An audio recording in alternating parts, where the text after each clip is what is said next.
All right. Good evening, everyone. Welcome to No Credentials Required, where you don't need a press pass to talk sports. We are proudly presented by Belly Up Sports. My name is Ryan McCarthy. I'm one of the hosts of the show, and to my right is a man that I pray does not cost us $60 million a year, Dustin Henry. Dustin, how are you doing today? I do the show for half that. You know this, Ryan. We've been very good in negotiations. Yeah, most of that's your salary, you jerk. Yeah.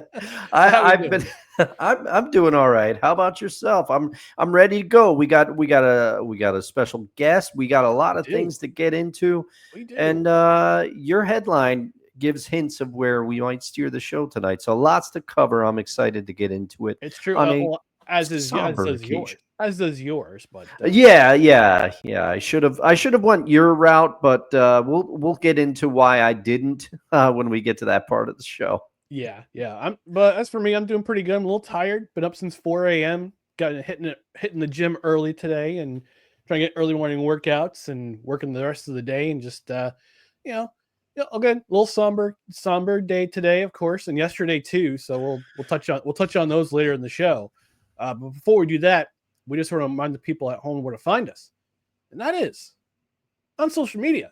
You can find us on social media on Facebook, Twitter, Instagram, and YouTube. Just search for No Credentials Required. And also check out our other podcasts and written articles at bellyupsports.com. On the podcast side, subscribe to the podcast wherever you listen to podcasts. And that includes Apple, Spreaker, Amazon Music, iHeart, TuneIn, Pandora, YouTube after the show, and also on Podbean. And hit that notification bell. Get notified on Twitter. Get notified on YouTube. That way you know when the shows go live. That way you know when show announcements go up. That way you know when clips of the show go up. And I just want to clarify with some. I mentioned in the last show that I was having some trouble uploading to Spotify. That issue has been resolved. So now you can find all of our episodes on Spotify. It was an ID 10T error in that I messed up and forgot to put the show name in the description, and that's why it wouldn't show up on Spotify. It's all right. You got a lot going on. Well, you know what an ID 10T error is, right? It spells idiot. I did not put that together. So I am the ID 10. That's what we used to call it. That's what we used to call like stupid smart solutions that people could resolve themselves. They were called ID 10T errors. I've dealt with a few of those in my time. Because the person who was calling was an idiot. Yeah, I've been the idiot. I'm not ashamed to admit that, but I've also dealt with a lot of people in my day job, which I won't reveal what I do. Somebody called and said, "Hey, there's a problem with your website," and it came down to couldn't get something to print. So I went through a bevy of options, and then the final one was, "Hey, stupid question, but is your printer plugged in?" I did not get a response, but I heard some fumbling around, and then I heard the printer start printing, so I knew my answer. ID 10. You're welcome for the terminology. Yeah, that was a case, and I let that person off the phone politely, but I still tell that story to this day, as you just heard, everybody. And then he screamed, "What a moron!" after you hung up the phone. Anywho, on the podcast side, rate, review, comment, leave a 5-star rating if you can. Please and thank you. Review on Apple Podcasts, Podchaser, Podbean. I think Podbean you can leave a review, and you can leave a review on Good Pods. Also, now that we're back on Spotify, you can leave a comment. And also, this will be replayed tomorrow on the Belly Up Sports YouTube channel. So since we're going to talk about them tonight, leave your favorite Malcolm Jamal-Warner role and or your favorite Ozzy Osbourne song in the comments. We would love to hear from you. And we are a live show on Tuesdays at 6:30 p.m. Eastern. Got a little bit late start today, but that's okay. We got a special guest. We were just chopping it up with our special guest. And we're also live on Saturday mornings at 10 a.m. for the morning brunch until NFL season starts. And Dustin, I'm feeling a little tired right now, but I know this sound always seems to pick me up. It's time to get up because it's chime time. Yes, it is.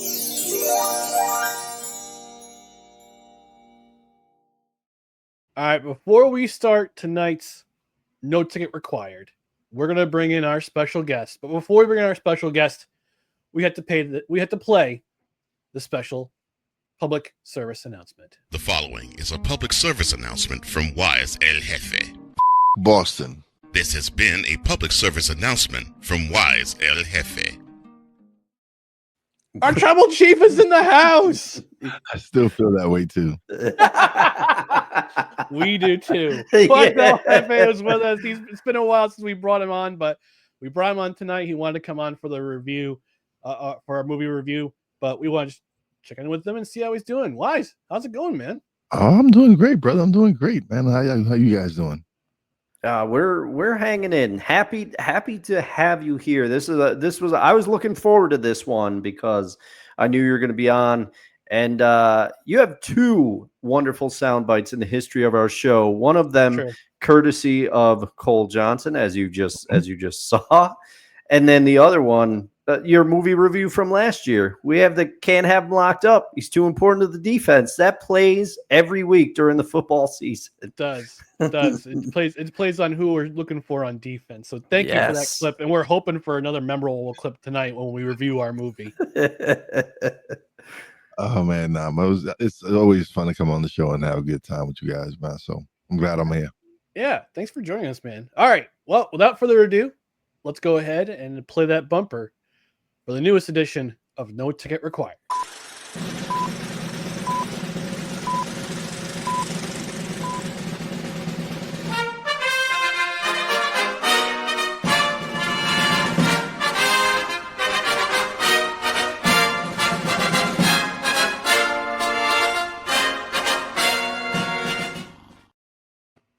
And tonight's movie is from 1984. I said 1982 last week, and that was a mistake on my part.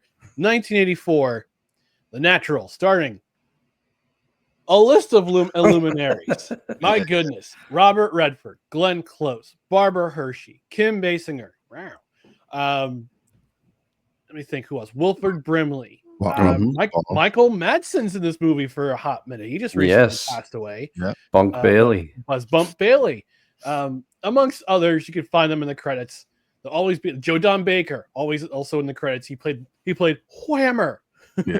Robert Duvall, of course. Oh yeah, Robert Duvall. Bobby Duvall and Bobby Duvall, one of the greatest actors of our lifetime. That's for sure. Oh yeah, yeah. But we're gonna chop it up and talk about this movie. Why we let Wize know ahead of time what we're going to review for the summer, because we had him on last year, as we stated.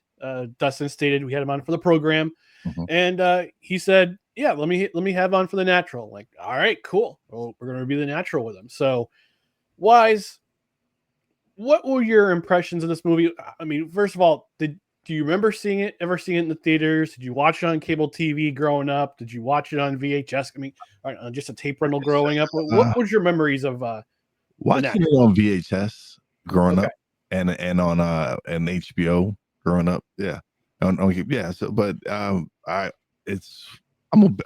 love baseball, as you can tell. Yankee Stadium is behind me, of course. And to me, this is one of the greatest baseball movies ever made, man. It was just an amazing story. So I'm excited. That's why when you showed me the list of movies y'all were doing this summer, I was like, oh, I got to do The Natural. We're already on 9 movies for next summer, so we got to give you a list of what we're going to do. We're going to do next summer. We're going to try to we're thinking about putting it to a vote for movie number 10. So, well, I think we should. We should. But let's talk about this movie a little bit. The tagline, well, not the tagline, but the synopsis on IMDb says a middle-aged unknown. I have a problem with that. A middle-aged unknown comes seemingly out of nowhere to become a legendary baseball player with almost supernatural talent. I have a bone to pick because 35 is not middle-aged. Maybe in the 1930s it was, but 35 is not. It's not middle-aged. So I'm going to lead off. I'm going to have Wize lead off and tell us about his thoughts about the movie, because Dustin and I, we always have our thoughts about it. We chop it up a little bit. But before we get to it, we got a comment in the comment section from Desi saying, "Hey, y'all. Hey, Desi. How's it going tonight? Thanks for joining us, my lady." But Wize, let's get your thoughts about this movie. I'm sure you had a chance to watch it again recently or this past weekend, or it was just from your memories of watching it as a young man, as a young Wise. Let's get your thoughts about this movie. Oh, actually, I was watching it today. Oh, you watched it today? Okay, cool. All right, it's fresh in your mind. Awesome, love it. No. Yeah, it's always like I said. I'm a big baseball fan, and I can always remember this movie. Like it's sad how it begins and everything with when you see him growing up and his dad showing him to play baseball and all that, and he actually is there when his father passes away, and so all that, right? I kind of forgot all about that, and then when I started rewatching it, it's like, man, like story starts off real sad, and then even when he tries out for the Cubs and all that, and the whole situation happens with him being shot and not fulfilling that part, and then later on becoming the legend that he is in the movie. It was just it was amazing to me growing up anyway at that time. Mm-hmm. What stood out to you? I mean, other than the kind of emotions you go through emotionally, you get the sadness towards the beginning, and during the beginning, and then things start to pick up a little bit during the rest of it. But what are some other thoughts about this movie? What did you think of? Now, I looked up some of the facts about this movie. In this movie, in the beginning, when he goes to take the train to Chicago to play for the Cubs, he's 19. Then we see him get a role in the Knights. He's 35. It's 16 years later. Yeah. Robert Redford was 47 years old when this movie was made. Now, I know I'm supposed to suspend disbelief, but I have a really hard time believing a 47-year-old man should be playing a 19-year-old. He looked the same. He looked the same at 19 as he did at 35, and then It's Howard Stern, Private's Partridge. Yeah, they parted his hair differently. That's what it was supposed to. You gotta remember, it's the 80s, and of course, it's not like how it is now, where you can do CGI and all that stuff. But of course, it's hard to believe that yes, he played a young teenager at first, and then he still looks the same way when he's 35 years old. So that kind of but. The story itself, but besides the mess up on the age, but it's funny because even years after, the movie played on in a comic strip. It played on a comic strip where a character in the comic strip claimed to be the like 3-time removed nephew of Roy of Hobbs. Oh wow! I don't need. I want to say it's Calvin and Hobbes, but I just can't remember what comic strip that used to make it fun. And like, you do know it's a fictional character, right? So. But it's funny to me, Wise, that you bring up comic book, because in this movie, and it even says it in the description that Ryan read at the beginning of the show. But to me, I have in my notes that Roy Hobbs, he comes off like a superhero, and even the soundtrack evokes superhero. Like I found like motifs of like it's apropos because the movie's out right now. I still want to go see it, but the Superman, I heard parallels between the theme that would play when Hobbs was making Wonder Boy and when he was doing various things throughout the movie, like hitting those towering blasts that shattered lights and things. Some of the music that would play was very superhero to me, Superman feeling. Did you get some of the same vibes when you were watching the movie? Yeah, when the lightning hit the tree, and you could just see the little ember where he actually picked the piece of wood he picked to build the bat he made, and it was the same. It was the part of the tree that when they highlighted it, it was like just smoking red. And so when he chopped up the tree, he used that part of it and made that amazing bat. It was just it just gave you that feeling like, oh man, this is a special guy.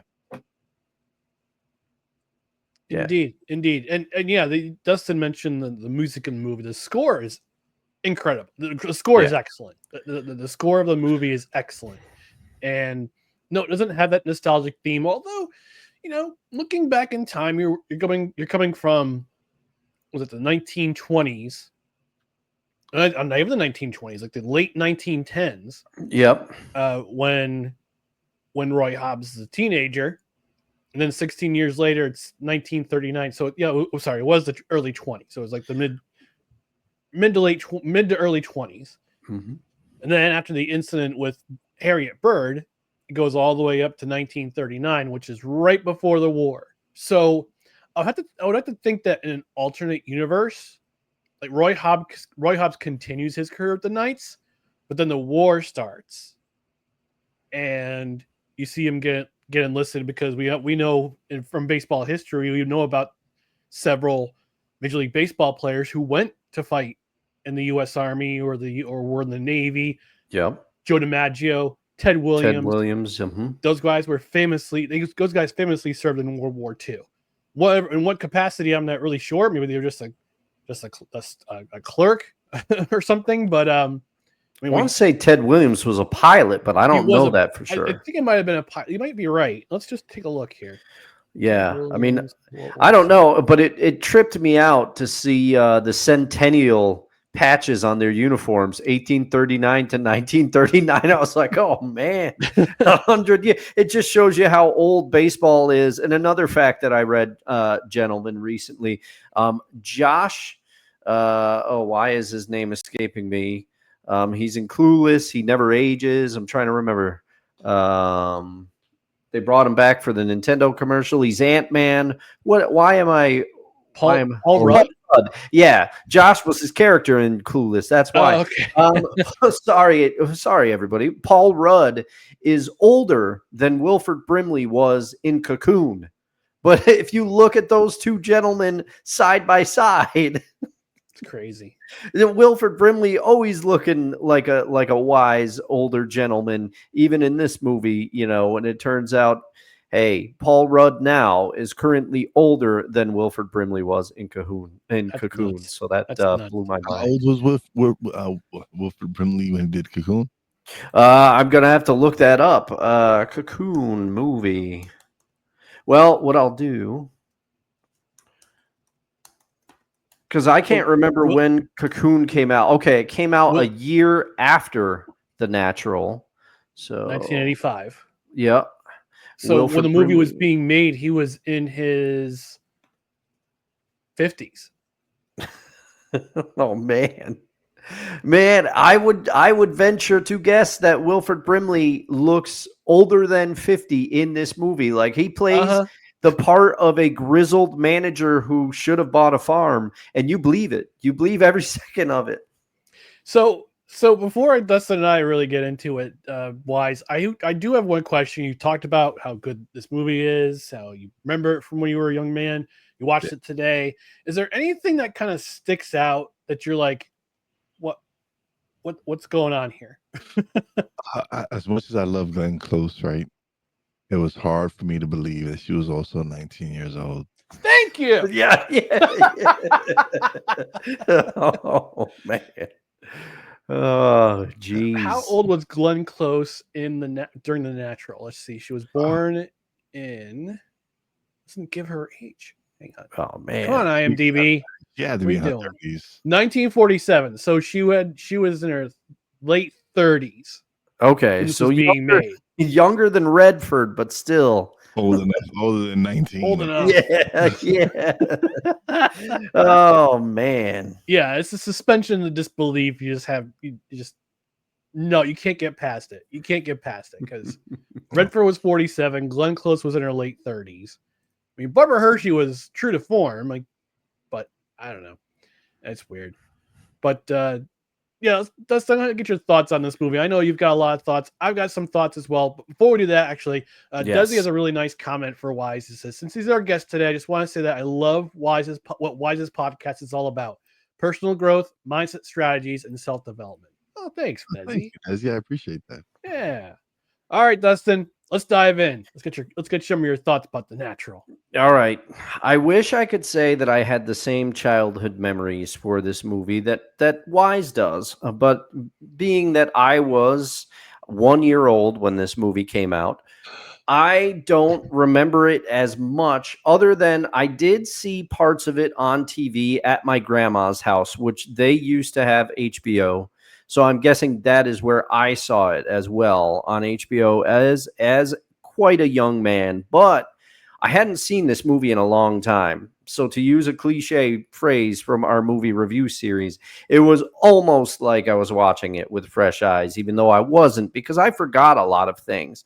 I actually forgot, I have in my notes, I forgot he gets shot, ! Because I did. I forgot what happened. But as you were starting to allude to, Ryan, the score is a highlight for this movie for me. So let me start off by saying that score is very good, and it was refreshing after last week hearing that blasted recorder theme in The Rookie. I was very very glad to hear an actual score. So I was thrilled about that. And I like the way the movie starts. Very understated. It's just Redford waiting for a train, and you just get the names in white. And we've been over it, gentlemen. This movie's got a cast. And I thought, and I won't repeat it because I already went into the feelings that the score evoked for me, and I think that was intentional. You want to view Roy Hobbs as a superhero in this movie. He does some things in this movie that defy belief. And but you immediately root for Hobbs based on the way the movie starts. His father passes away. The movie moves very fast to set things up, and I kind of like the way they did it. They didn't do it with dialogue. It was just kind of a quick travel through his childhood there and a few key moments.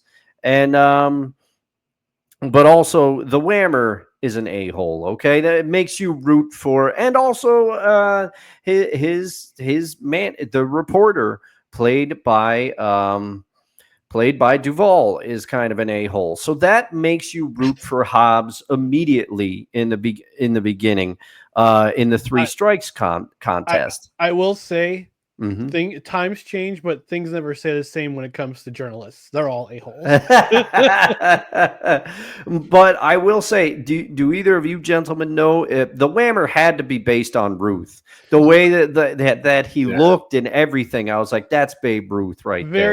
I think very loosely based. But Joe Don Baker definitely had that look to him. Yeah, for sure. And then let's see, Michael Madsen sighting. We talked about that. I did laugh out loud at the "losing is a disease" scene when they had the the must have been a sports psychologist in there trying to motivate the team, and he just kept saying it. And Hobbs gets so disgusted he just walks out. The part that surprised me, I had forgotten so much about this movie. I thought it was going to go in a little bit of a different direction because Bunk Bailey was number 7.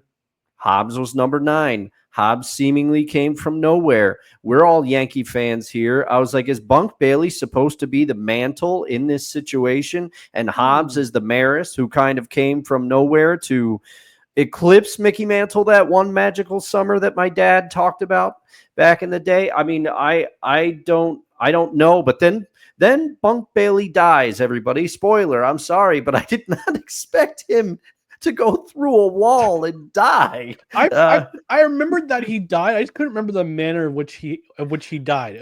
I know it was a baseball related thing. Yeah. I thought he got hit in the head by a baseball, but I forgot he went through a wall. He went through the right field wall. Yeah. Yeah, he went through the wall, and I didn't expect him to die. Roy Hobbs is a paragon of virtue. It's a little cheesy sometimes, but you root for him. Of course you root for him. And then I might be I might be reaching too far on this one, gentlemen, but I felt that there was an angel and devil parallel between Kim Basinger and Glenn Close. Glenn Close adorned in white when you see her most of the time when she's grown up in this movie. He's dressed. She rises, and when he's in his slump, because Wilford Brimley warns him. He says, "Hey, my niece is bad news. She brings bad. I love her, but she brings bad luck to anybody that she's with." And as soon as Roy Hobbs starts seeing Miss Basinger, he can't hit anymore. He goes into a huge slump, and then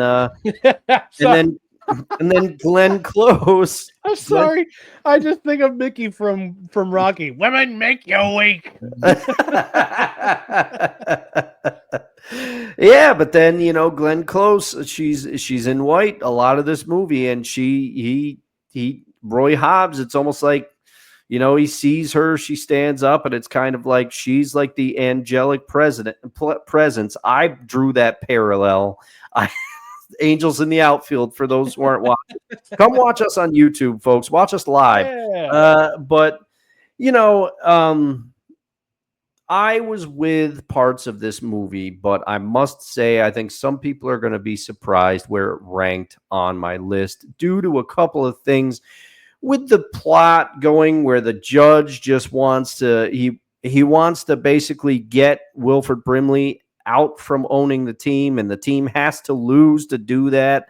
So he's hiring gamblers who have bet money, and the dad from Christmas Story, I forget his name because I wrote it down I didn't write it down in my notes. He has a vendetta because Roy Hobbs cost him a lot of money back in the day, and it's just there's all these things kind of surrounding it that, in my opinion, take away from this movie a little bit with the subplots and the length of it. But as Roy Hobbs as a character, I definitely rooted for Roy Hobbs, and they definitely drilled home supernatural power. Nobody seemed concerned when he hit the lights with the home run and sparks are flying down on his teammates. No one got hurt from it. Everything was all right. But it's good to see Roy Hobbs made it out alive. And with that, I pass it to you, Ryan. So I'm trying to look up the name of the actor. I can't remember his name. It's Gavin. Oh, from yeah, Gus. Yep, Gus Sands. It just came to me. Darren McGavin. Okay, yep. He's not listed in the credits at all, though, on IMDb, which is weird. That's strange. Very strange. Very strange. All right, so I was doing the background work on IMDb and other websites. Barry Levinson, the director of this movie, he's actually the guy doing he's the play-by-play announcer on the radio. Oh, okay. I did not know that. That's cool. Yeah, because I guess he wanted to go into broadcasting when he was in college, but he got steered towards film. See what other fun facts were there. So I guess the story is very loosely based on the Odyssey, or close to it, some Greek mythology tale about the hero, and you mentioned Dustin with Mimo and Iris. Like, I didn't realize that Iris was her name. I thought it was Maggie. Oh, I thought it was Maggie, but it's not Maggie. It's Iris. But yeah, the angel in white, the black Mimo always wearing black. Mm-hmm. And then Mimo, I feel bad for Mimo because she is the definition of what would be called back in the day a flapper girl. Like a little bit rebellious, cut her hair short, like the girls did back in the day when they wanted to try to show their independence, and always got caught in the wrong type of crowd with the wrong type of guys. She was with Bump at the beginning. She's Pop's niece. Mm-hmm. So when she gets involved in the team, she gets involved with Gus and the judge. I don't know what kind of relationship she has with Gus. If it's what I think it is, and gross. But again, this is what it was back in the day. Like, women were starting to get more out there in terms of their sexuality. They're starting to flaunt their sexuality more, trying to present themselves more to men, and they would go on. So, and the route of dating meant that you go somewhere, you would go to dinner, and then you basically have relations. So she was that type of girl, and she was that type of girl throughout the movie. With after Bump dies, gets involved with Roy. But I want to flip back to the beginning, and I read about the Natural, which it was actually based on a book of the same name, and I guess the book was a little bit more dramatic, a little bit more intense with the drama, but the creators of the film wanted to make it more inspirational. Mm-hmm. So in the beginning, when Harriet, played by Barbara Hershey, shoots Roy, in the book, she was a serial killer. Oh. Yeah. And she was actually going after the Whammer originally. And then she saw Roy Hobbs strike him out, and she calls him to her room. And that's where we see her dressed in black with the black veil, and she shoots him. And we will later find out she jumps off a ledge after she shoots him because she thinks she offed him. Turns out not to be true. But yeah, I mean, there's some good things and there's some bad things about this movie. Some good things, obviously, the inspirational story. A man who is young man of potential, who's with a lot of potential when he's younger, runs into a wrong thing, and I wouldn't say has an accident, but something bad happens to him. And then he kind of loses his way for a bit. Then he goes back on the path that he thought he was supposed to be on. Eventually winds up in what's considered the major leagues in there, which is interesting because I'm surprised that Major League Baseball, and I'll have to look this up later.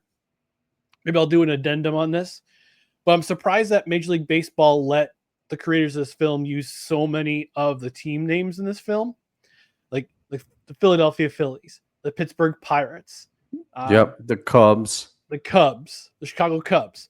I'm just very surprised that they let the creators of this film, TriStar Films, which is now, I guess they're associated with MGM.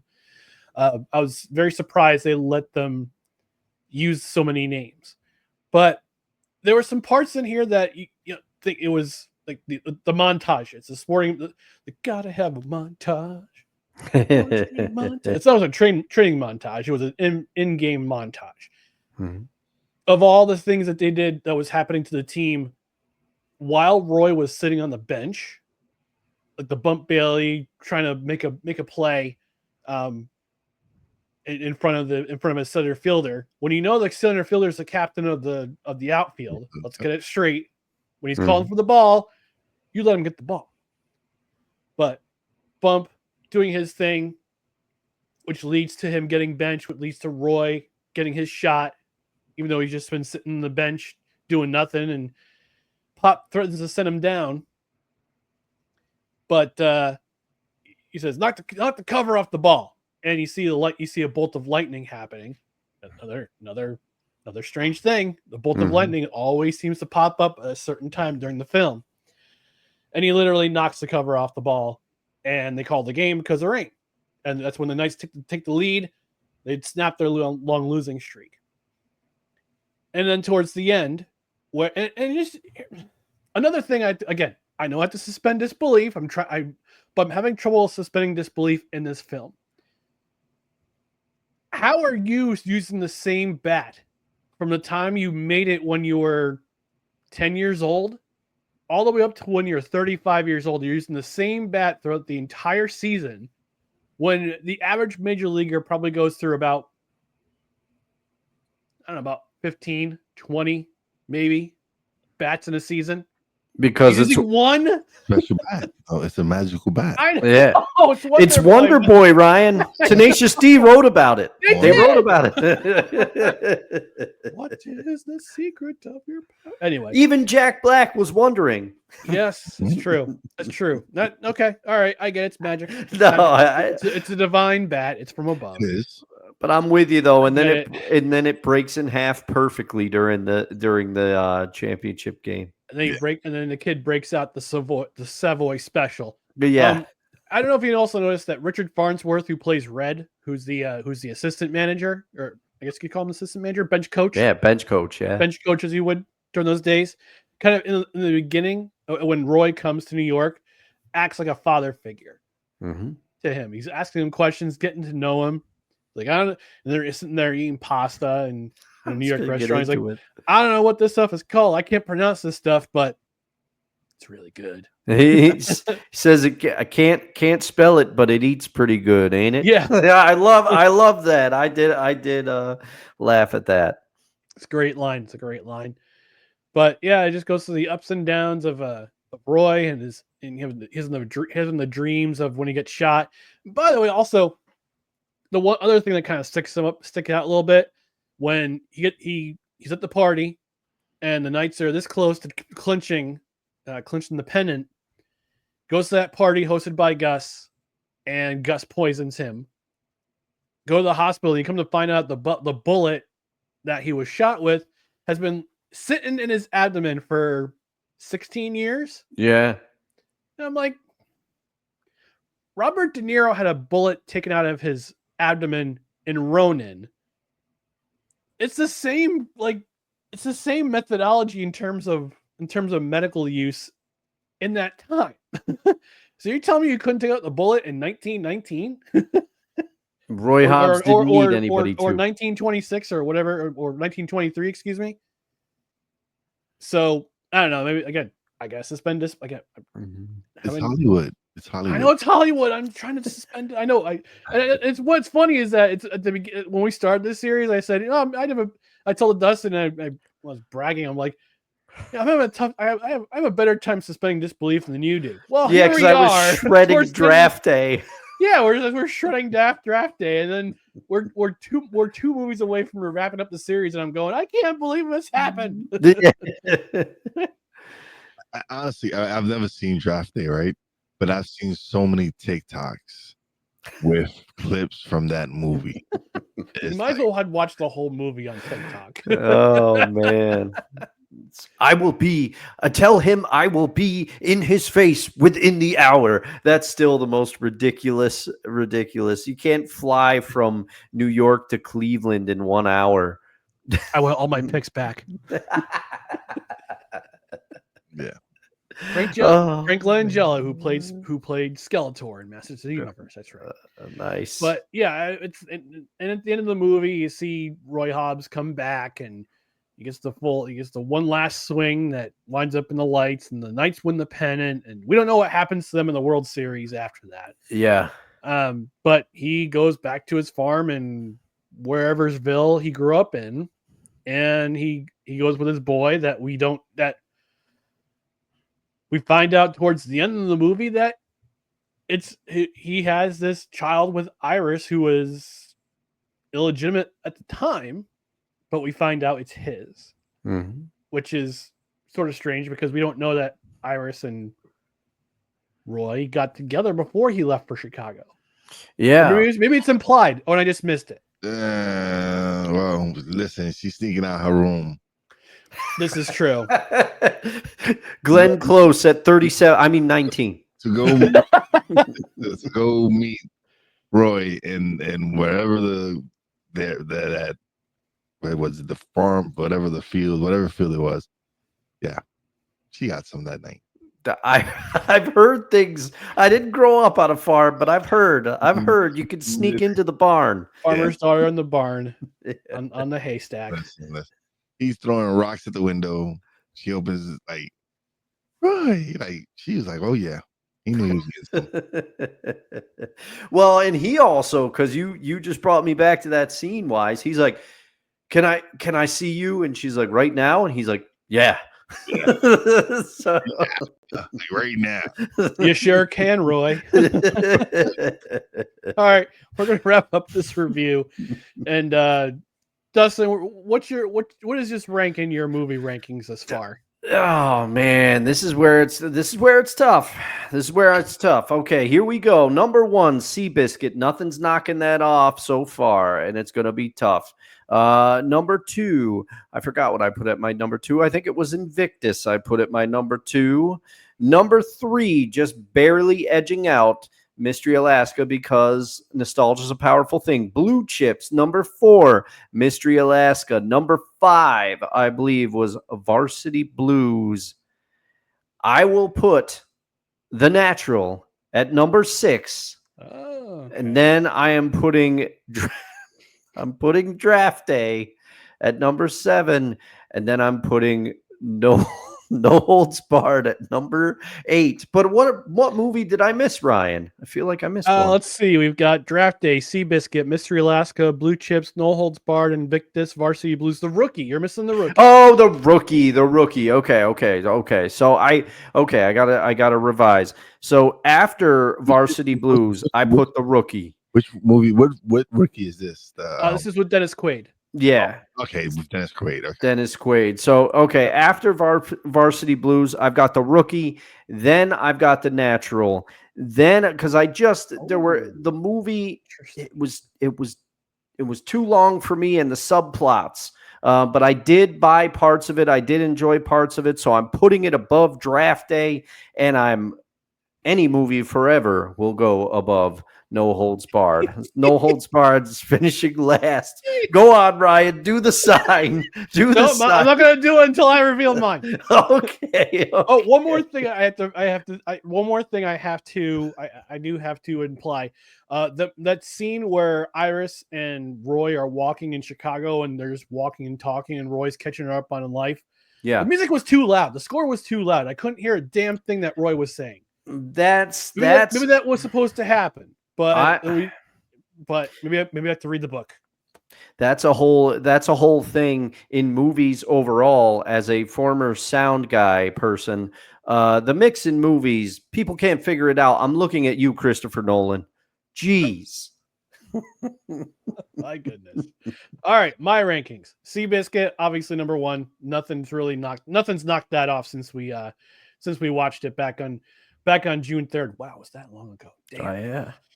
Then number 2, Mystery Alaska, followed by Invictus. Very close between 2 and 3. Number 4, Blue Chips, followed by Varsity Blues, followed by The Natural. All right. Followed by The Rookie, then Draft Day, then No Holds Barred, brother. You do it perfectly every time. Oh, Well, you know what movie we're talking about, right? Yes, I saw it in the movie theaters. Actually, I was. Oh my God! Nice. Yes. I hope you had pleasant memories of No Holds Barred, because you were. And I was out.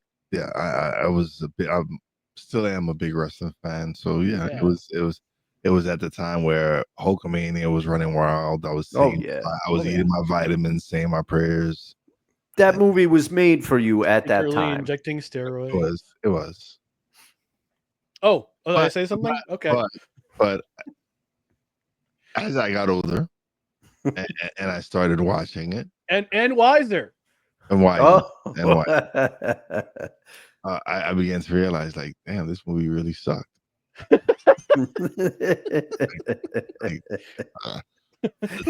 Tiny Lister was better as Debo.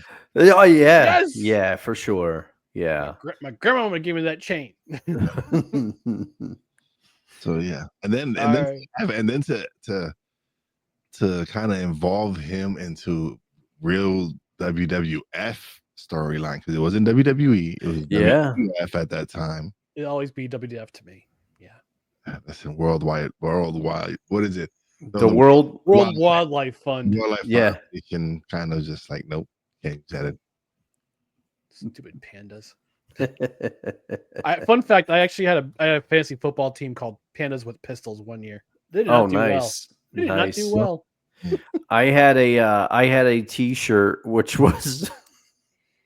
Oh, and I wish I didn't get wing sauce on it. I couldn't get it out. I had a T-shirt which was a panda bear. The letters, it said WWF for World Wildlife Fund, but I know what it says. The panda bear had the chair and was getting ready to hit somebody. I had that shirt. I wish I never. Oh man, I ruined it. Oh man. Well, next week we're concluding our No Ticket Required series already. We're going to review 2000's Remember the Titans based on a true story, and I'm sure it will be Disney-fied. That one definitely will move up your list. Oh, for sure. For sure, yeah. Yeah, we're saving the best for last, but this has been another Will edition. it be? Will it be? We'll see. We'll have to see. Let's tune and find out next Tuesday at 6:30. This has been another edition of No Ticket Required.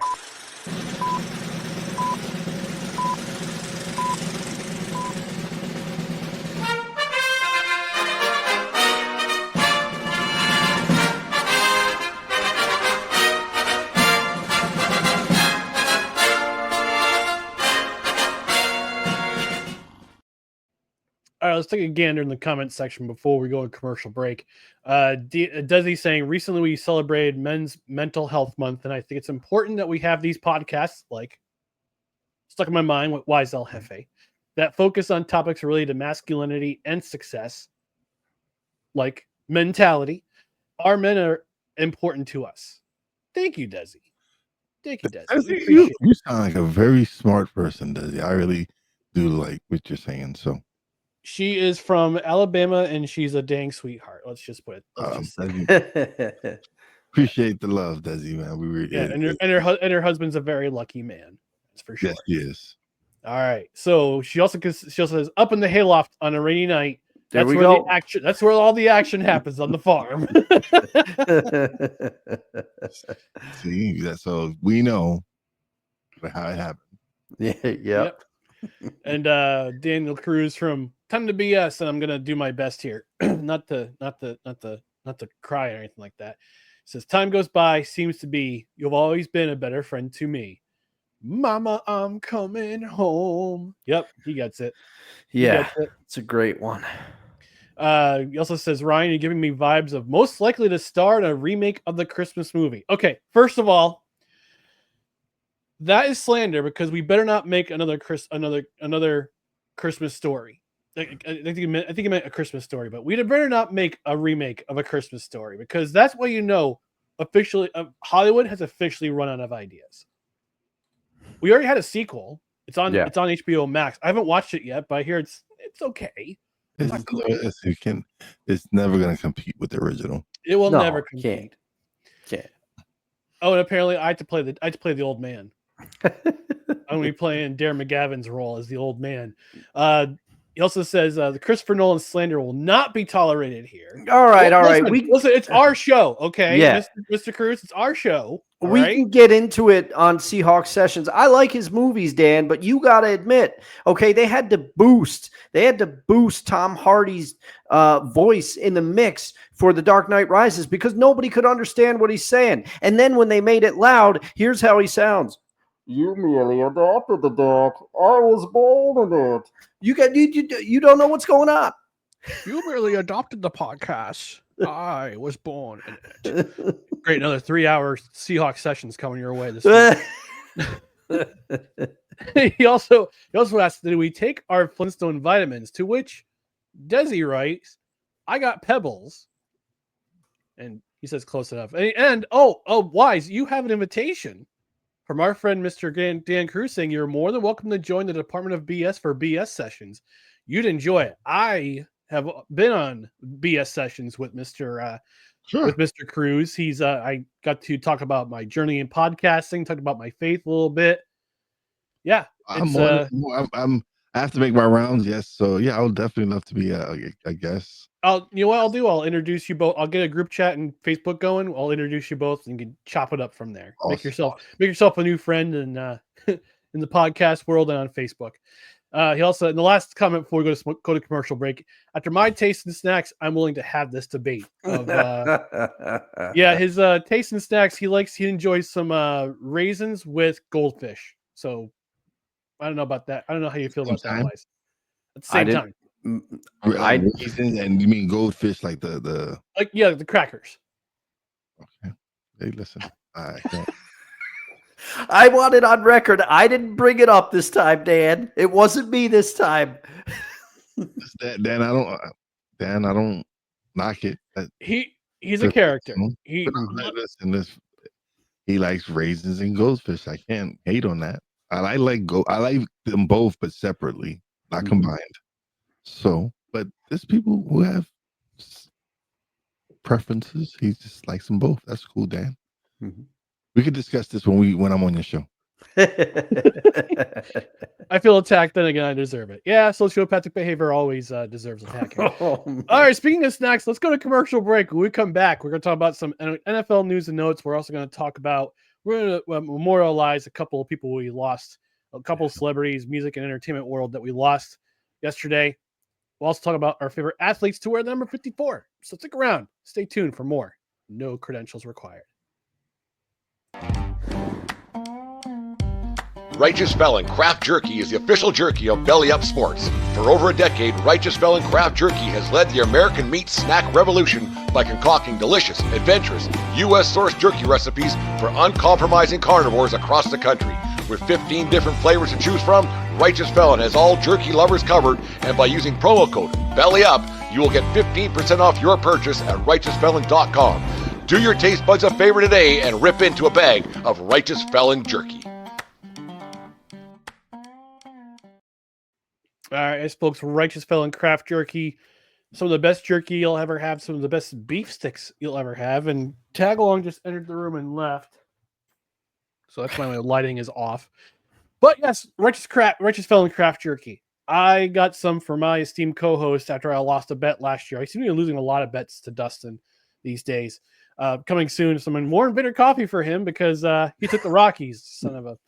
Anyway, Righteous Felon Craft Jerky. It's the best jerky your money can buy, and you can get yourselves a variety of flavors.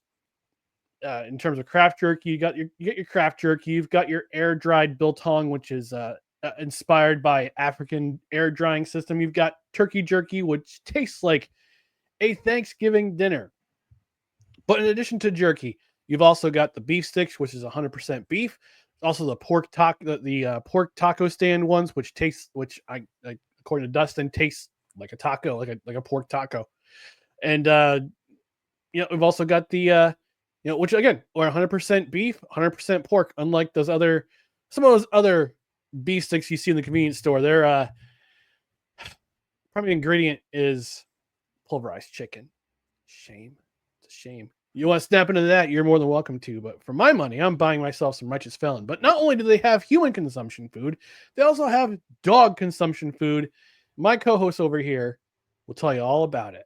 I'm watching him right now. And guess what, everybody? He's going to get a Ranger dog treat tonight. He loves them so much. I said the word. He's probably going to come off the couch if I say his name. But Pickles, he loves them. He loves the treats. Every time I go down the hallway and go into the room where they are, he is right by me because he knows that's what I keep in that closet. He's ready to go. I do make him do a few tricks for the treats, but he loves those treats, and they're all natural ingredients, and they came very fast. I've told the story many times during these ads, and I will continue to tell it.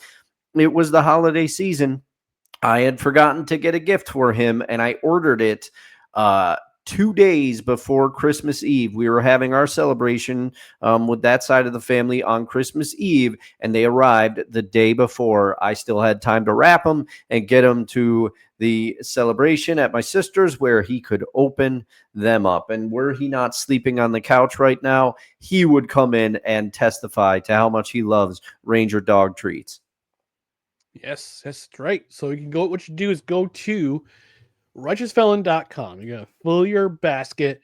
You're going to checkout, and you're going to save 15% off your order with promo code BELLYUP at checkout. But that's not all, because if you get $50 worth of stuff, whether it be the jerky, the beef sticks, the dog treats, or other stuff like a t-shirt, if you get $50 in your cart, they will ship it to you for free, and they'll ship it to you fast. So get yourself some good stuff at righteousfelon.com. Promo code BELLYUP at checkout. 15% off your order, plus free shipping for every order over $50 or more. Desi says, come sit in the attack section, Mr. Cruz. The seagull went after me today. It's a remake of Birds. Oh, man. Oh man. You got to watch those seagulls. I heard they come in flocks. And what did you do when you saw it? Did you run? I'm sorry, I had to. I'll see But did you myself run? out. Did you run so far away? Yeah. Gotta get away. And Mr. Cruz promoting his show on our show, saying live show for the Department of BS tonight at 8:30 p.m. Shameless plug by the Master of Chaos. So yeah, 7:30 now. So in an hour he'll go live and check in with his Department of BS. All right, NFL news and notes. Training camps started officially last week. We had a couple of teams already report. The Detroit Lions have already reported for camp, as have the Los Angeles Chargers, because I believe they'll be the two teams meeting in the Hall of Fame game I in believe about you a are week correct. or two. But every other team, rookies started reporting. I know my New York Jets, the players started reporting for camp, but officially it won't start till tomorrow. But a lot of teams starting to ramp up training camp, which starts tomorrow. Last week, Sorry. well, for the Giants, the rookies came in last week. Last Wednesday, the rookies arrived, and now today, veterans arriving. Yeah, the rookies always arrive before the veteran. Although the Saints and the rookies and the veterans reported today, so it depends on the team. Yeah. Depends on the team. But there's some other news that happened during the weekend and into today. Will Levis from the Tennessee Titans. Titans announced that he would be having shoulder surgery that he missed the entire season for. Guys, and I'll start with the Wize. Does this indicate that Mr. Levis's career is definitely over in Tennessee? Yes.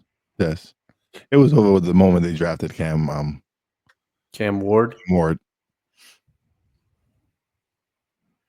Yeah, I mean, does this make him tradable or make him a commodity to trade, or is he just going to be let go?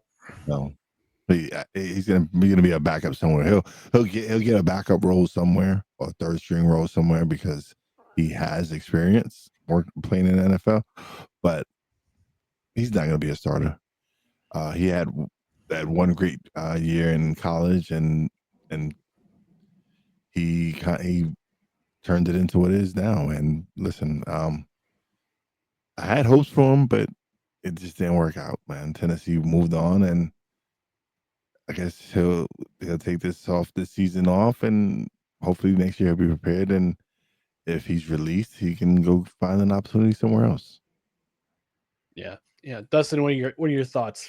I agree with Wise on this one. As soon as I saw surgery for Will Levis, he was on thin ice in Tennessee anyway, because I don't know if you all remember, but last year his own coach tore him up after a game, like pretty much just Or during the in game. Yeah. They didn't. I don't believe that regime was one that drafted Will Levis. So I mean, I think they had no qualms about talking about how they felt about Will Levis. Feel bad for Will a little bit here. He showed moments, but like you said, just some decisions with the football that did not help him. Props to him for playing through the injury, trying the best he could. But this is the end of Will Levis in Tennessee. He will get an opportunity, as Wise said, because of his experience. And somebody's going to see the flashes. Like one of those deep balls, I can't remember what game it was, but I remember telling you, Ryan, that might have been the deep ball of the year. Somebody will see that and think that they can rebuild him, Kevin O'Connell, Sam Darnold style. We'll see what happens. But this is it for Will Levis, the Mayo man in Tennessee, putting mayo in his coffee somewhere else. He's going to be doing that. Yeah, the Titans are a weird organization. They went from Vince Young to Marcus Mariota, and then Ryan Tannehill, right? Ryan Tannehill. Then they drafted Malik Willis. Thought he was going to be the next quarterback. Didn't turn out that way. They went up trading him to Green Bay after they drafted Levis. Levis hasn't turned out to be the quarterback that they thought he was, so they drafted Cam Ward, who, yeah, I mean, if you were Tennessee, you'd draft Cam Ward first overall as well, because he was definitely the consensus. He was among a lot of draft pundits. He was the number one. He was going to be the number one guy at the board. Period.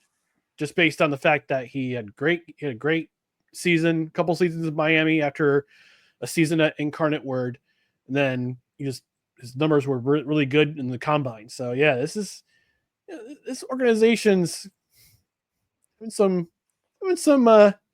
they're on the struggle bus right now, to say the least. Yeah, you heard it, Ryan, at the home run derby get together we had. My niece, she likes the Titans. She always has, as long as I've known her. And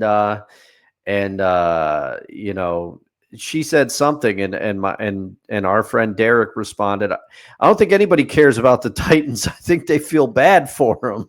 It was shots fired during that. Oh man!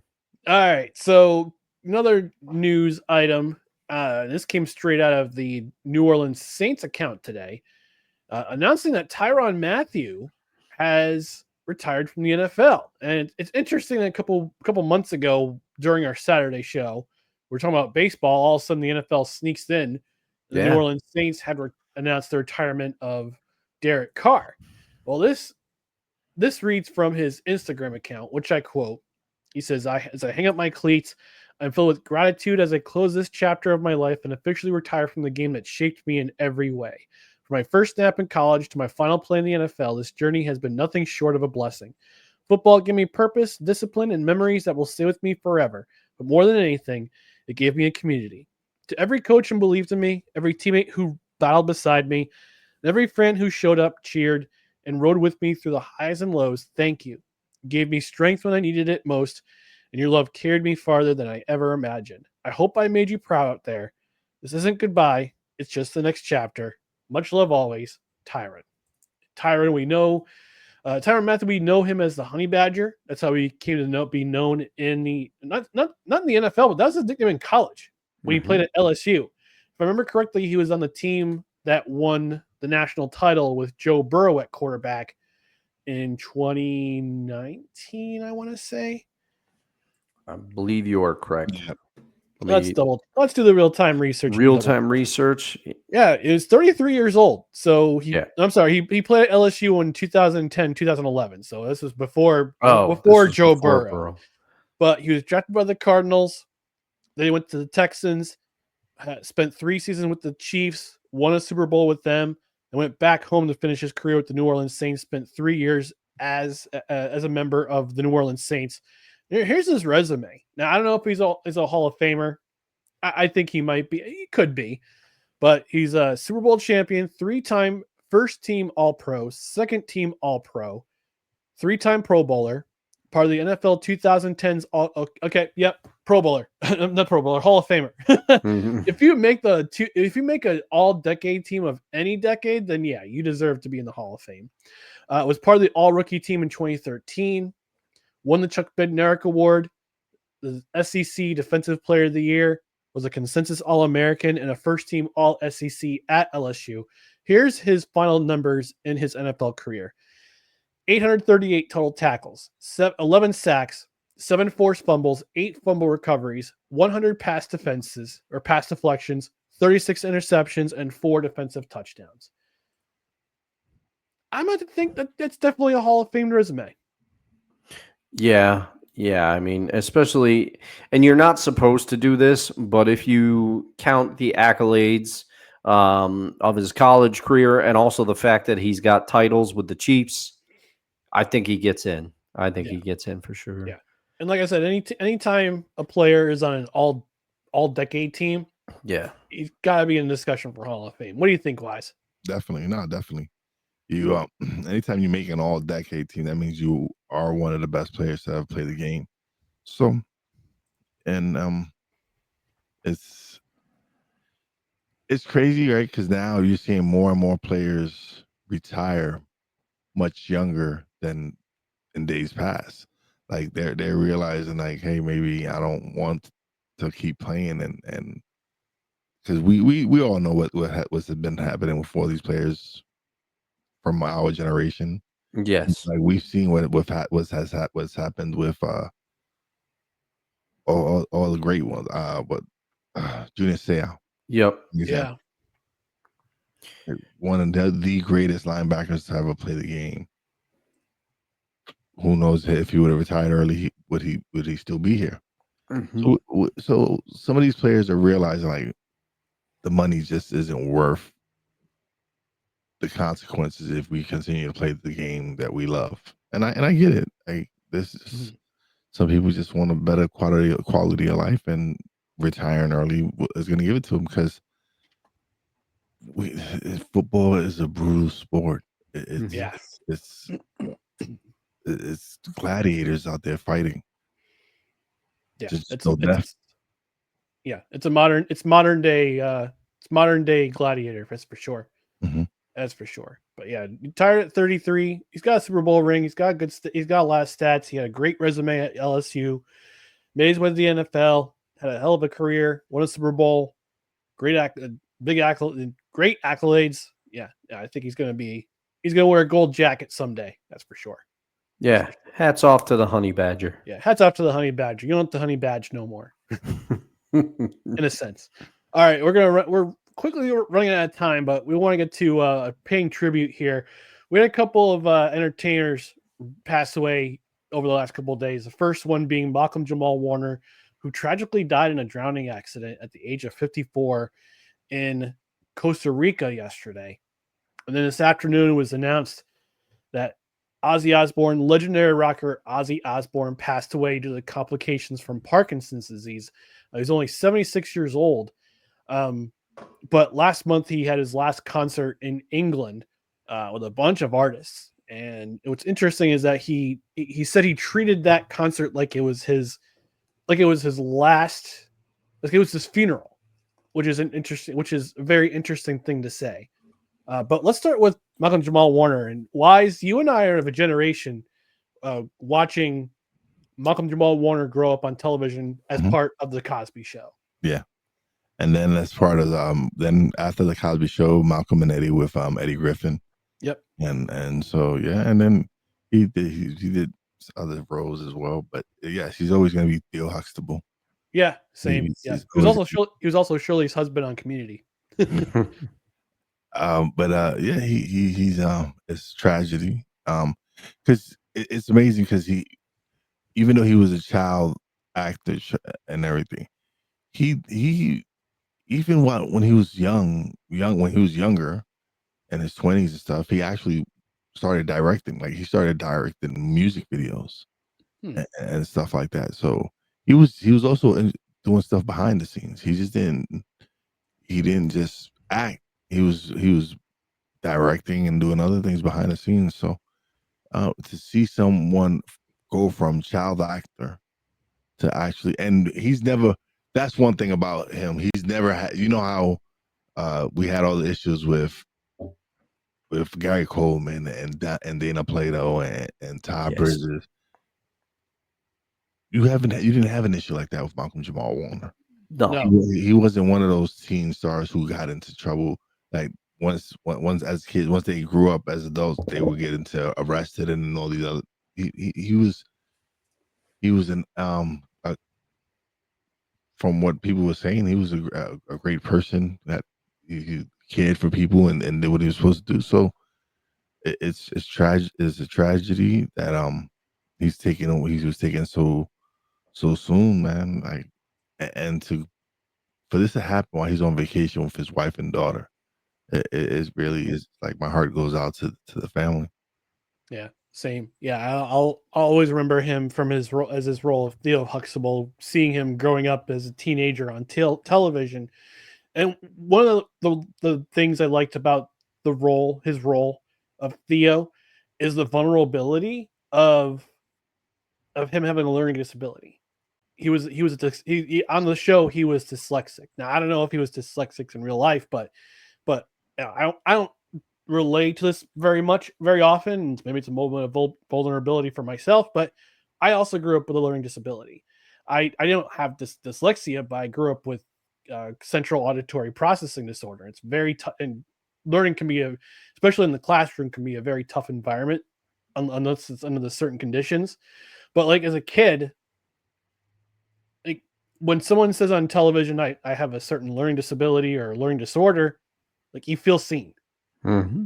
You feel seen. So Theo Huxtable was one of those characters. Yeah, it was. It's funny. It was part of the Cosby Show, and it was one of my favorite sitcoms growing up. But like looking back at it now as a 47-year-old male, as a 47-year-old man watching the Cosby Show growing up, like those things don't hit you until you realize, oh wow, I forgot how human of a character that Theo Huxtable was, which was very interesting. Yeah. And now today, Ozzy Osbourne, we learned about Ozzy Osbourne passing away. As a teenager, I grew up with his music, listening to Black Sabbath, listening to his solo stuff with Randy Rhoads, and then later with Zakk Wylde.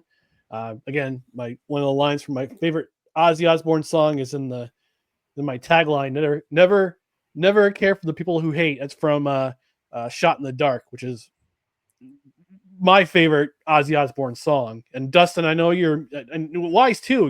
You're both music heads, but Dustin, you have a music degree. but well, I always mention that on the show. Dustin's got a music degree. He knows music. But for you, Dustin, like, what stood out to you about Ozzy Osbourne as an artist? Well, so first, let me go back just a little bit to just say something quick about Malcolm Jamal Warner. Malcolm Jamal Warner also involved in music. People, including myself, didn't know this until I saw him. I think he was doing voiceover for a documentary or something, and I saw him. He was in a jazz band. Malcolm Jamal Warner, if memory serves, played upright bass. And to Wise's point, I think people on the set of the Cosby Show used to comment about Malcolm Jamal Warner's maturity even at that age. And I think that's a result. He kept himself grounded and didn't get into the trouble of some of the child stars. So Malcolm Jamal Warner, a musician in his own right. But now I will get into, and as you said, it's a tragedy. Way too young, such a tragic accident, and a fixture of my childhood as well, because I saw the Cosby Show mostly in reruns by the time I came of age, but it was still there. Because I'm 42, so I'm just a touch younger. But Ozzy Osbourne, I first learned about Ozzy Osbourne as a solo artist. I went back to Black Sabbath. I did it in reverse order. And the reason, Ryan, that I did not put a quote into my bottom line for one of my favorite Ozzy songs is because I did not want to put Mr. Crowley down there just with a bunch of O's, you know. I love Mr. Crowley. I love Randy Rhoads, also someone that died much too young. But Ozzy Osbourne, the thing that I've said long as a musician, somewhat musician, I don't play enough anymore. As Ozzy Osbourne, the one thing that I will give myself credit is I think my singing is my best asset when I decide to use it. Ozzy Osbourne has one of those voices that as soon as, and I know he became, when he did the MTV reality show, people made fun of the way Ozzy talked. They loved to do it. But even they would admit, as soon as Ozzy opened his mouth behind a microphone, you knew it was Ozzy. There was never any doubt. And his voice, for all the things that Ozzy put himself through, his voice never lost it. Even until a couple of weeks ago when he was at those final shows, he still had that voice. And to say nothing, he and Tony Iommi and Geezer Butler and Bill Ward, pioneers of an entire genre of music. Without Black Sabbath, metal would not exist as a music, whether you like it, whether you hate it. You have to admit, Black Sabbath is the reason that it's here. People try to argue that Led Zeppelin was one of the first metal bands. No, it was Black Sabbath, and it was that voice. I love the Black Sabbath iteration with Ronnie James Dio on vocals, but you had to admit it was a different band because it wasn't Ozzy. Ozzy had that voice. And he carved an amazing solo career for himself. And he has a whole festival, which he is the reason. He and the Osbournes are the reason that festival happened. And famously, he let his son Jack pick a lot of the bands that would play Ozfest, and Ozzy would often, and the Osbournes would often give opportunities to bands that were considered up and coming in the metal genre of music. It was a big opportunity. So Ozzy continued to push music forward. We've lost two titans, one an anchor of many people's childhoods, and another an anchor of many people's childhoods in a different way. Both people, I think, identified with people, and it's just a sign that we're all getting older, gentlemen. I thought Ozzy would live forever. Yeah, same. For me, personally, like Ozzy came back right when he started doing a reality TV show, right? Yeah. Like for a younger generation to really starting to get to know Ozzy is because of the reality TV show that he had with his family. So that kind of resurrected his career and put him back into the spotlight. And like you said, it seemed like he was that guy that was going to live forever. And for him to be gone, it's a shame. But Ozzy lived. I'm sure he lived his life to the fullest. So he did. That he did. That's for sure. And I guess for me, on a personal note, because he passed away from Parkinson's. And I have my dad has Parkinson's, so it hits me a little bit harder, because knowing what Ozzy had and what my dad has, this death hits a little harder for me. And I love his music, and as a teenager, we weren't, as kids growing up in the church, we weren't allowed to listen to Ozzy and a lot of heavy metal bands because of the Satanic Panic. Oh yeah, turned out to be complete bullcrap. Partially because if you listen to a lot of Metallica, a lot of Metallica is based off of James Hetfield's trauma growing up in a cult. And Oz, I don't know if you guys know about this about Ozzy. Yeah, he puts on this gothic, kind of satanic look, or the Prince of Darkness. But yes. Like before, he was a member of the Church of England, and he didn't speak about his faith a whole lot. But he said in an interview back with the New York Times in 1992, he said, "Yeah, before I go on stage, I pray. Before I go on stage at a concert, I pray. I pray to God. I've asked him to bless my voice and bless me, bless our show." Even though you did all that stuff, all that wild and crazy stuff, back in the day with the, getting in trouble with biting the head off a bat and all these other shenanigans, but which made him a legend in the rock and roll world. But yeah, he's gonna be missed, and it's a shame that if I were to be asked to go to an Ozzy Osbourne concert, I would have gone in a minute.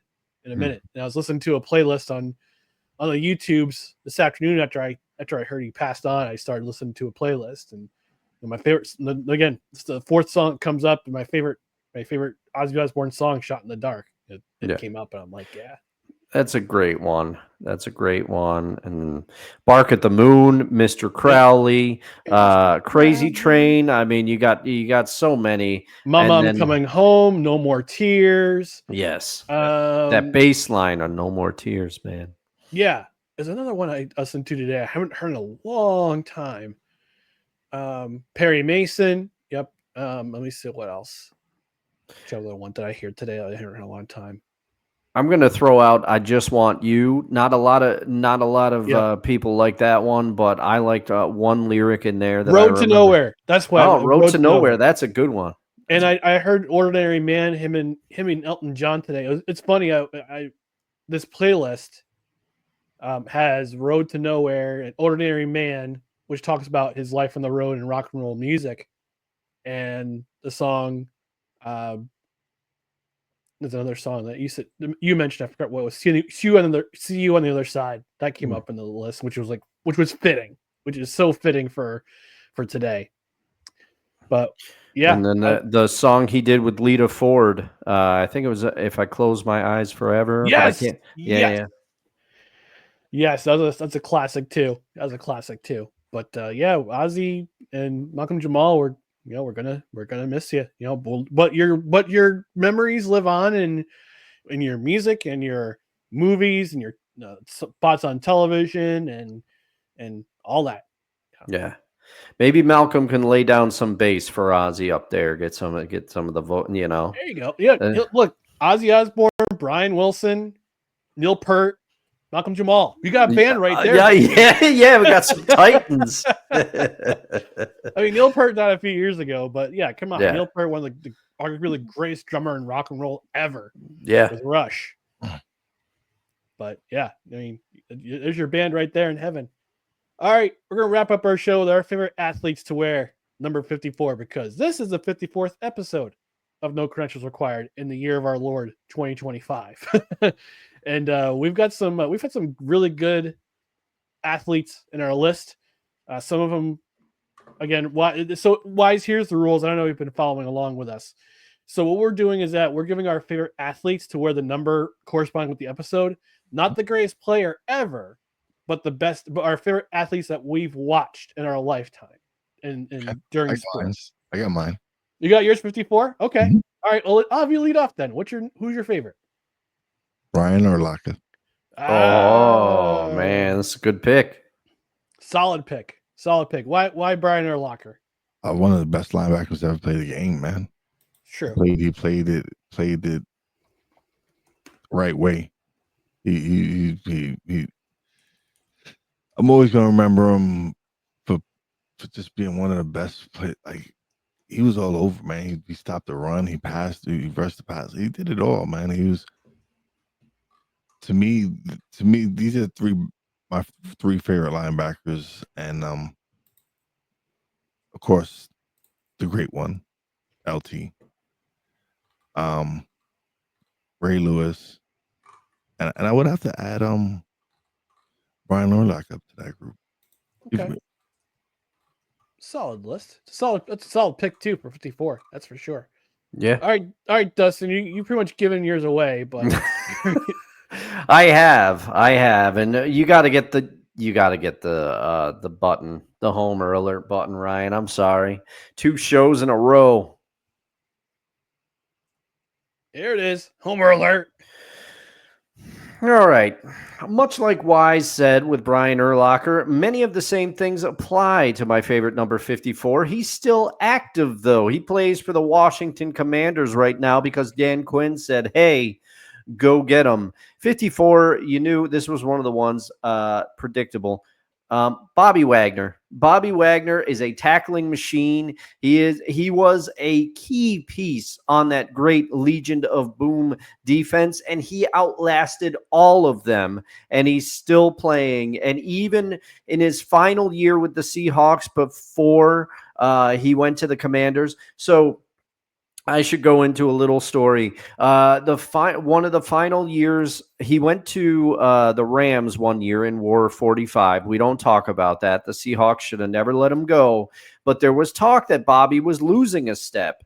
And he went to the Rams and promptly led the team in tackles. And so the Seahawks decided, hey, let's have a reunion. It's clear Bobby wants to come back. Bobby negotiates his own contracts, so you don't deal with an agent. You deal directly with Bobby. Bobby came back, and wouldn't you know it, he was mentoring rookies, and he was still at his advanced age one of the team leaders in tackles. Bobby can stop the run. He can keep up with any. He's a hard hitter. I think some people considered him undersized, but no way. Bobby Wagner is a man. I hope he continues to play. I hope he goes on to more greatness with the Commanders, but he's one of those ones that you just, similar to Tyler Lockett. Tyler Lockett kind of became one of the linchpins of the locker room on offense, especially transitioning from that Legion of Boom era into kind of the era after that in Seattle. Bobby Wagner was that identity on defense. He was the one people looked to set the tone. He was also, as I mentioned, mentoring rookies. He's still playing. There's that great clip of him. I think a former teammate says to him, he goes, you're getting old. I can't believe you're still doing this. And he goes, yeah, we just sent you home, though. He goes, I'm still playing. So I think that sums up old Bobby Wagner. And I'm glad he kind of had a reunion with Dan Quinn. If he had to leave Seattle, at least he gets to play for one of his old DCs. And he's still getting it done. And I predict he will get it done again and be a tackling machine in the NFL next year. All right. So my number 54 is actually basketball related, not football related. Although I will say honorable mention, begrudgingly, because he's a Miami Dolphin, Zach Thomas. Oh, yeah. Another Oh, they're great. outstanding linebacker in the 2000s. Absolutely outstanding linebacker. Tough to play against when you're a New York Jet. Although I believe he was on the field during the Monday Night Miracle back in 1999, if I'm not mistaken. But yeah, Zach Thomas, one of the best linebackers of in Dolphins history, but also NFL. Yeah. in the NFL at that time too. But my favorite number 54 was from the Chicago Bulls out of Clemson University, number 54. And I'm sorry, Wise, I have to go with him. Horace Grant. Because I know you're a Knicks. Because I know Wise is a Knicks fan. And we're going to talk about and by the way, FYI, this kind of ties into what we're going to be doing the next couple Sundays. Dustin and I, we're going to take a break in August, but we're going to put some recordings in the can, and those recordings are going to be episodes 1 through 5 and 6 through 10 of The Last Dance. We're going to do a retrospective. We're going to do a retrospective review 5 years after the fact. Hey. But hey, let's see if everything holds up. But anyway, but yeah, Horace Grant was in an era of the NBA that I loved watching because you had your shooting guard, you had your point guard, you had your small forward, but Horace Grant basically was the heir apparent to Charles Oakley when Charles Oakley was with the Chicago Bulls. And a little smile on Wise's face when I mentioned Charles Oakley because he later became a New York Knick, trade from the Chicago Bulls for Bill Cartwright. But back in those days, and you don't see this much anymore, which is why I don't watch much of the modern NBA. But Horace Grant was one of the nastiest power forwards in the game. Was an absolute monster on the boards, blocked shots. If you needed a powerful dunk to kind of get the crowd going, or just some nasty work in the paint, Horace Grant was that guy, and I was absolutely, we follow those Bulls teams in the 90s. My favorite team was the New Jersey Nets, where they belong, by the way, the New Jersey Nets. But we all follow the Bulls closely because of that dynasty. And Horace Grant, for the first iteration of that dynasty, the first three-peat, he was a key part of that team. Then he winds up signing with Orlando after Michael Jordan leaves the Bulls. He goes to Orlando as part of those early Shaq and Penny teams that absolutely whipped through everyone in that. And he was a key part of the veteran lineup. He's basically the veteran presence to kind of shore up those young guys like Shaq and Penny and Nick Anderson and Byron Scott and Brian Shaw. Brian Shaw, yeah. But he was like that magic elixir that they were missing. They went to the finals in 1995, got swept by Houston, was again was part of that Orlando Magic team.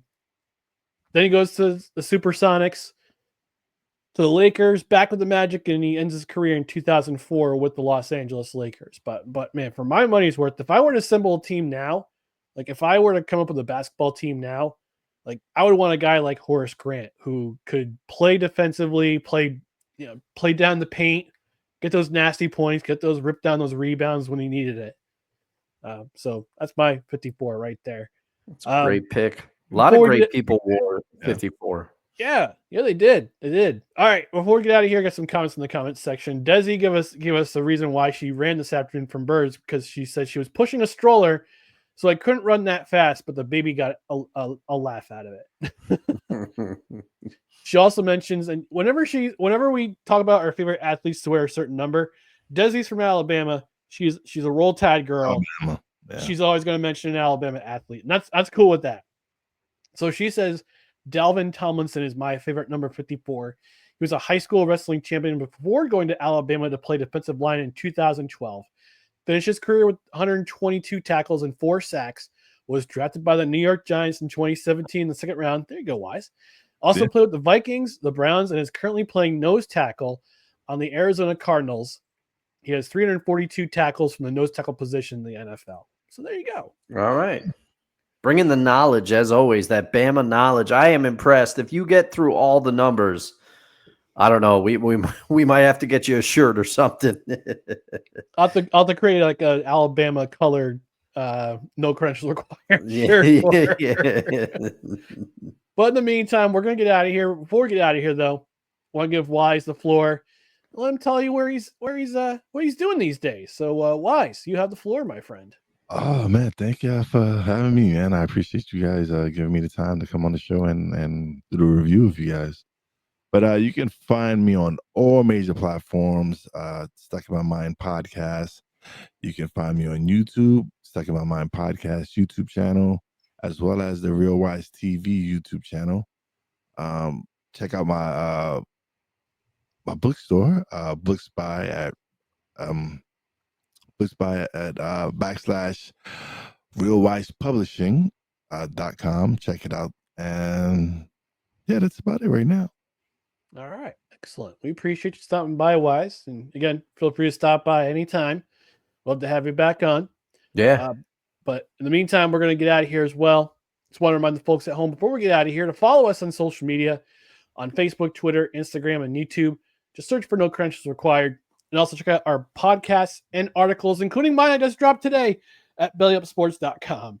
On the podcast side, subscribe to the podcast wherever you listen to podcasts, including Apple Podcasts, Spotify, Spreaker, Amazon Music, iHeart, TuneIn, Pandora, the YouTube channel, and on Podbean. And also hit that notification bell on Twitter and on YouTube so you get all those notifications about when we go live, when we have show announcements, and also when we have video clips that go up on our channel. Because this program today, this will be on the Belly Up Sports YouTube channel sometime tomorrow. Desi says, before we get out of here, we love you, Wize. Thanks for a great show, guys. Thanks for joining us, Desi. We appreciate you. Well, we're going to get out of here. So thank you for joining us on No Credentials Required, where you don't need a press pass to talk sports. We are presented by Belly Up Sports. We'll be back on Saturday morning for the Saturday brunch edition with Kevin Wilson, talk about all things baseball. Plus, in a week, on August 2nd, we'll have a special guest join you. We'll let you find out who that is in a week on Saturday. But for Wize, for Dustin, I'm Ryan McCarthy. We'll check you out on Saturday. Have a great week, everyone. We'll see you on Saturday morning. Good night, everybody.